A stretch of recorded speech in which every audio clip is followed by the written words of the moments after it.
سلام بیننده ارجمند، برنامه اخباری آزادی با خبرهای تازه تاجیکستان و جهان تقدیم شما می شود. عبدالله اشرف هستم همراهتان. حالا توجه کنید به سرخطی موضوعهای امروز جمعه 17 ایول. بازگردانی مهاجران با دشواری پیش می رود، پروازهای منتظم برقرار نشدند. فرودگاه های تاجیکستان تا پایان پاندمی کرونا ویروس پایدار خواهند ماند. حکومت روسیه اخراج و یا دپارتاسیون شهروندان خارجی را کاملا به اختیار وزارت کارهای داخلی داد. تاکنون پلیس به نگهداشت افرادی که باید دپارتاسیون شوند مشغول بوده و خود روند اخراج را سود اجراچی که در روسیه سودبنی پریستاو نام میبرند تشکیل میکرد. برخوردهای مسلح در مرز آذربایجان و ارمنستان الکی جان 16 کس را گرفت، اما ساکنان نزدیک مرزی میگویند مکان زیستی خود را ترک کردنی نیستند. ما از خانه ها و زمینمون هیچ جا نمیرویم. ما نمیگریزیم. کودکانمون ترسیده دختران زیاد گریستند. تا آخر ماه ایول پروازهای چارتری میان مسکو و دوشنبه هر روز انجام داده خواهند شد. روسیه برای انجام پروازهای علاوگی چارتری پس از درخواست حکومت تاجیکستان اجازه داده است، اما فروش بلیط یا چیپتا به هواپیماها تنها طبق رویخطی ترتیب داده سفارت تاجیکستان در روسیه به راه مانده می شود. در حالی که پروازهای منتظم برقرار نشدند، مأموریت فرودگاه‌ها در تاجیکستان از زیان مالی بی‌سابقه خبر می‌دهند. مسئولان فرودگاه کلاب میگویند در صورت حساب این کارخانه 1 درم ندارند و اکثر کارمندان را به رخصتی بیمزد فرستادند. تفصیلات موضوع در گزارش همکارم محمود جان رحمتزاده از شهر کلاب. توقف پروازها فرودگاه بین‌المللی کلاب را در وضع دشوار قرار داده است. روز 15 ایول در صحبت با خبرنگاران، مسئولان فرودگاه بین‌المللی کلاب گفتند که در صورت حساب فرودگاه پول نیست و از این رو اکثر کارگران در رخصتی بیمزد قرار دارند. 5 مورد دربار گرفته است، 5 مورد 9 میلیون ادیس میدیم. چقدر کارمنداتون از در رخصتی بیمزدند؟ قریب 60% کارگرها هم در رخصتی بیمزدند. مسئولان میگویند که فرودگاه در گذشته با کم شدن پروازها درآمد کمتر به دست آورده بود، اما در 10 سال اخیر با چنین حالت برای اولین بار مواجه شده است. در ماه مارس با سرایت سراسری کرونا ویروس تاجیکستان رواهای بین‌المللی هوایی را قطع کرد و کارگران فرودگاه کلاب عملاً به شغل ماندند. به قول مسئولان فرودگاه اگر دولت کمک مالی کند آنها امکان می‌یابند که معاش کارگران را پردازند. بخش اصلی مسافران فرودگاه کلاب را مهاجران کاری تشکیل می‌دهد. مسئولان فرودگاه میگویند آنها هم منفعت دارند که روسیه به هواپیماهایش اجازه پرواز دهد تا کارها در فرودگاه آغاز شود و کارگرانشان سر کار برگردند. فرودگاه کلاب سال 2006 مقام بین المللی را صاحب گشته و در گذشته نه فقط به روسیه بلکه به قزاقستان و چین هم پرواز انجام میداد، اما این پروازها قطع و بار اول سال گذشته شرکت سامان ایر به سمت روسیه و ساکنان محلی را برای ادای حج به عربستان سعودی انتقال میداد. باری آخر شرکت سامان ایر 24 مارس 2 پرواز چارتری از روسیه انجام داد و با همین پروازها به فرودگاه بین المللی کلاب قطع شد. با گفته مسئولان فرودگاه تا آخرهای سال 2016 از فرودگاه بین المللی کلاب به سمت روسیه در یک هفته 4 و در سال 2017 هفته 2 پرواز صورت می‌گرفت که فایده مالی فرودگاه را کاهش داده بود. مسئولان فرودگاه حالا منتظرند که پروازها از سر گرفته می شود و فرودگاه به حالت عادی فعالیت برمیگردد. محمود جان رحمتزاده، رادیوی آزادی، کلاب. پلیس در روسیه روند دپارتاسیون و یا اخراج شهروندان خارجی را پورا در اختیار خود گرفت. روسیه مکان کار و زندگی حدود 1 میلیون نفر مهاجران کاری تاجیک است و قسمی از آنها بنابر سبب‌های گوناگون به تاجیکستان دپارتاسیون می‌شوند. تغییرات نو در قانون‌های روسیه روی مهاجران تاجیک چه تأثیر خواهد گذاشت؟ میرزا نبی خالقزاد ادامه می‌دهد. در روسیه ترتیب نوی دپارتاسیون و یا اخراج شهروندان خارجی و از جمله مهاجران کاری عملاً به اجرا درآمد. در این باره امر رقم 239 وزارت کارهای داخلی روسیه صادر شده است.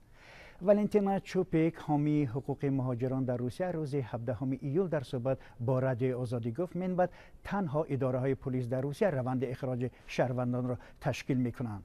تاکنون پلیس به نگهداشت افرادی که باید دپارتاسیون شوند مشغول بوده و خود روند اخراج را سود اجراچی که در روسیه سودبنی پریستاو نام میبرند تشکیل میکرد.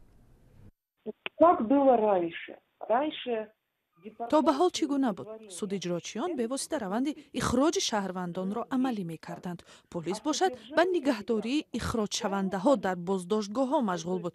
ҳоло ҳама ин ба дасти вазорати корҳои дохилӣ гузашт. Сейчас это все окажется в одних МВДшных руках. шаҳрвандони хориҷӣ ва ё муҳоҷирони корӣ дар Русия бо ҳукми додгоҳ аз қаламрави кишвар берун ва ё видбарения мешаванд.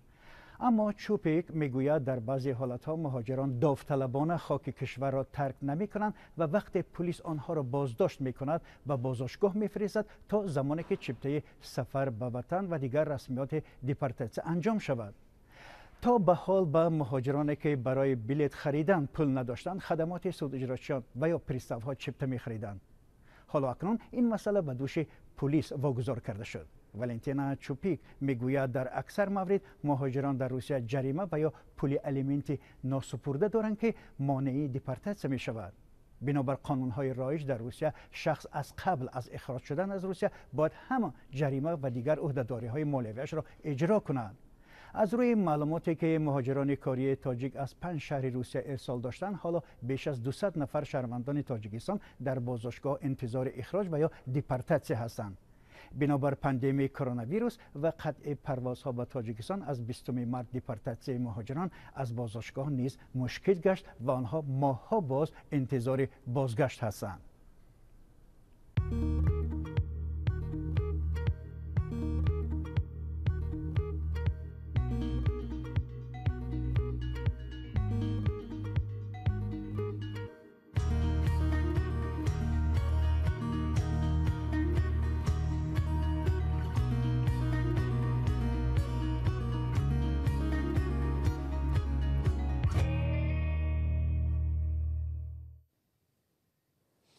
وزارت امور خارجه تاجیکستان از نزاع آذربایجان و ارمنستان اظهار نگرانی نموده از آنها دعوت کرده است آتش بس اعلان نموده و از راههای دیپلماتیک کار بگیرند.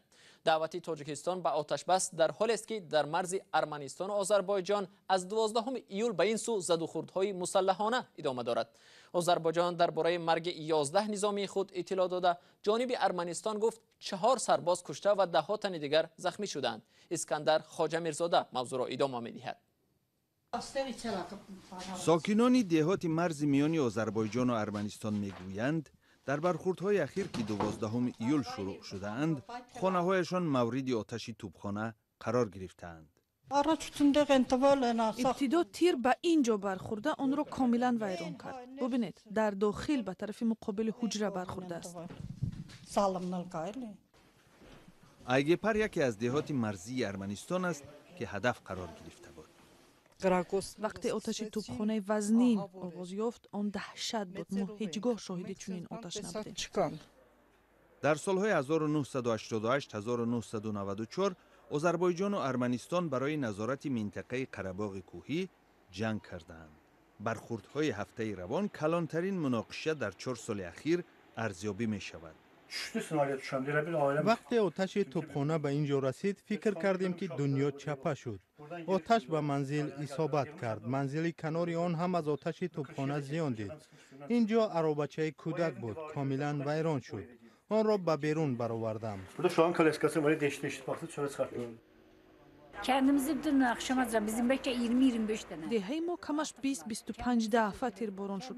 تنها یک خانه و چند حوله زیان دیدیم. Ama kalan heyetlerin aynalarını, ondan sonra heyetlerini ziyanlık değil. در برخوردهای هفته روان از هر دو جانب کم 16 کس به هلاکت رسیدند، ولی ساکنان دهه آذری اصرار می‌ورزند که به هیچ جای کوچ نخواهند بست. ما از خانه ها و زمینمون هیچ جا نمیرویم. ما نمیگریزیم. کودکانمون ترسیده، دختران زیاد گریستند.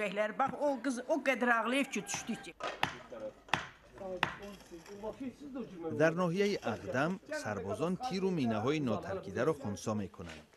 در ارمنستان هم مردم زیر خوف و خطر به سر میبرند. ما هیچگاه شاهد چنین تیرپرانی وزنی نبودیم. آن ما را ترساند. ما در تهخانه پنهان شدیم. هیچگاه این خیل نترسیده بودیم. جانب‌ها یک دیگری را مسئول برخوردهای اخیر مینامند.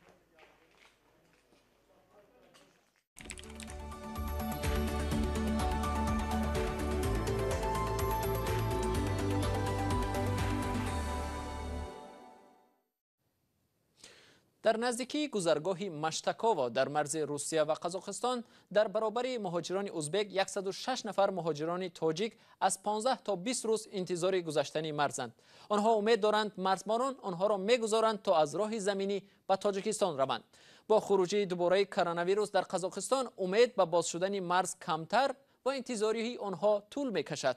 در این میان چند تاجیکانی سخاوتمند به کمک هموطنان شتافتند و به آنها آب و خوراکواری آوردند. مومن احمدی گزارش میدهد. افراد ناشناس به مهاجران درمانده در مرز روسیه با قزاقستان کمک کردند. خیرخواهان گفتند که از وضع این مهاجران درمانده در مشتکاوا از گزارش رادیوی آزادی خبر یافتند.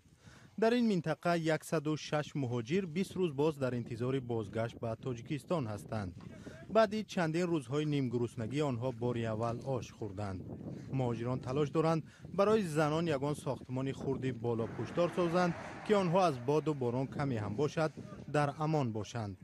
به خاطر جلوگیری از پهنشوی کرونا ویروس راه به تاجیکستان از آخر ماه مارس بسته است. مقامات میگویند از خارج کشور طریق پروازهای چارتری تنها زنان حامله و مهاجران بیمار به وطن برده میشوند. با گفته مقامات مهاجران را گروهی از راننده ها با هدفی به تاجیکستان بردند تا مرز قزاقستان آوردند.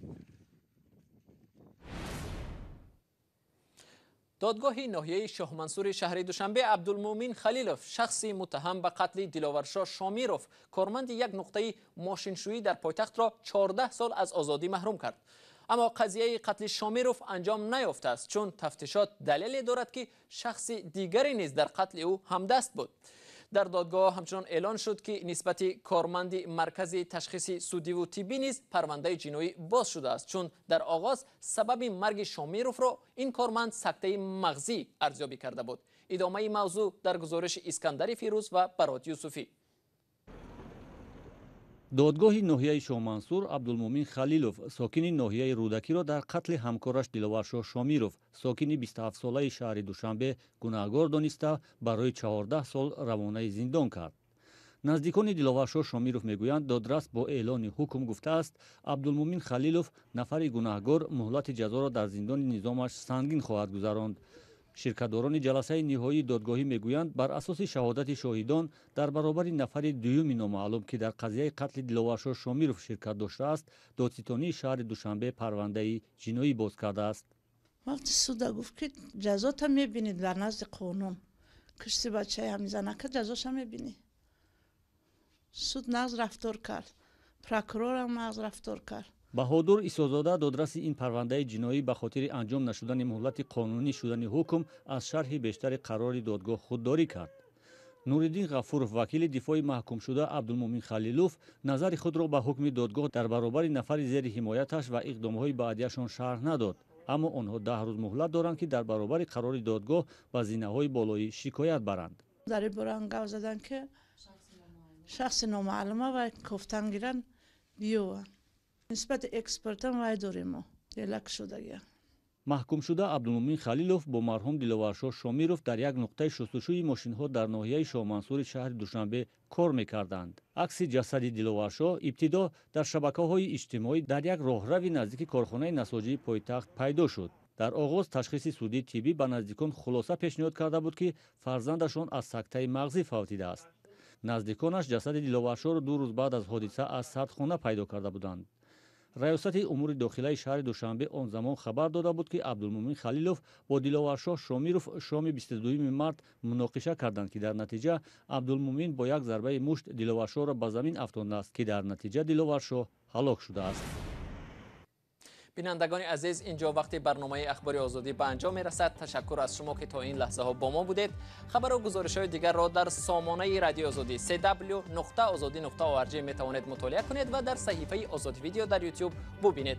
خود را احتیاط کنید و خدا نگهداری هر یک شما باشد.